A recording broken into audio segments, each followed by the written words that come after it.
I wanted to ask Jim, touch on, we talked about some proactive steps we think we can take to stimulate the economy and create jobs, but talk a little bit about some things out there that may still, some policy initiatives that may still hamper that recovery. You touched on it a minute ago, but expand on that a little bit. Well, I think that they're found most obviously on the tax side of the ledger. You take, and I think, Dorothy, you're exactly right. If stimulus was the word of the day a year ago, jobs is the word of the day, the week, the month, the year now. Just a couple of weeks ago, there was a jobs report that came out from the federal government that showed somewhere in the neighborhood of 130,000 jobs were created last month, which, if I recall correctly, was a little bit of a disappointment. The expectation was that that number would be a little bit higher. But 130,000 jobs is nothing to sneeze at or turn your nose up at.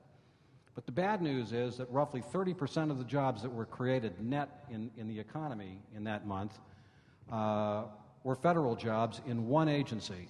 And I'll bet everybody in this audience could tell me what agency that is. But for the two people that don't know, it was the U.S. Census Bureau. Thank goodness, as far as jobs are concerned, that we do a decennial census in this country. I think that most importantly, it's what the government shouldn't be doing, what Congress ought not to be doing here, in order to allow the private sector to do what the private sector does best, which is create wealth, create jobs. And that's, let's not allow the Bush tax cuts to expire.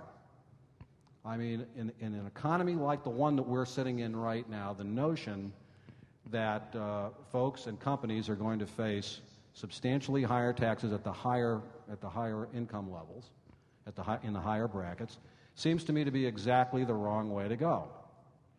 Cap and trade legislation, as you know, was passed by the House last year. The House Republican leadership has fondly called that the national energy tax because it does, in fact, raise energy costs about $2,000 per year per household. Doesn't seem to me to be a real good thing to be doing in an economy that's in a fairly substantial recession. The last thing that I'll mention is in the healthcare area. There are a number, and Dorothy may want to talk some about this as well, there are a number of fairly substantial tax increases that are included in the recently enacted so-called Obamacare health package, including on medical devices, including on brand-name drugs, including on health insurance providers. There are some other well-known taxes with respect to Medicare and with respect to investment income. And it just seems to me that this is exactly the wrong way to be going. These things are going to contribute to driving up employer health care costs, on top of other things that were included in that health reform package that we happen to believe are also going to contribute to higher costs, against the backdrop of a legislative initiative that was supposedly driven by the need to lower health care costs for employers, for individuals, for households, and for governments. And in virtually every one of those areas, I can't think of any one of those areas where this is not the case, there are significant analyses that suggest that the recently enacted Obamacare package is actually going to increase health care costs. These are not the kinds of things that contribute to an environment in which employers are going to have confidence in the future, invest in new job creation.